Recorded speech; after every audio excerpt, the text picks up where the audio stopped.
Asalaamu calaykum. Xilliga qaboobaha ee bishan December oo kale difaaca jirku wuu daciifaa. Sidaas darteed wuxuu jirku u baahan yahay fursad uu sunta uga saaro beerka iyo dhiigga. Haddaba waxaan kugu soo gudbinayaa halkan cabitaanka bannaanka usoo tuuraya suntaas si weynna u xoojinaya difaaca jirka. Sidoo kale cabitaankan wuxuu la dagaalamaa caabuqa, hargabka iyo madax xanuunka yimaada xilliga qaboobaha. Waxaa sidoo kale ku jira faytamiino iyo antioxidant. Walxaha aad u baahan tahay: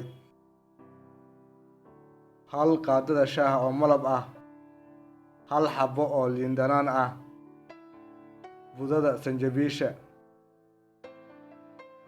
hal koob oo biyo kulul ah, hal jeex oo liin dhanaan ah. Habka diyaarinta: waxaad jeexaysaa liinta oo dhibco liin ah ku daraysaa biyaha kulul, kadibna ku dar malabka iyo sanjabiisha. Intaas kadib waxaad jeex dhuuban oo liin dhanaan ah dhex dhigaysaa cabitaankii aad diyaarisay sida kaga muuqata sawirka, kadibna waad cabaysaa. Insha Allah waad arkaysaa natiijo wanaagsan. Fadlan sii gudbi fiidiyowga.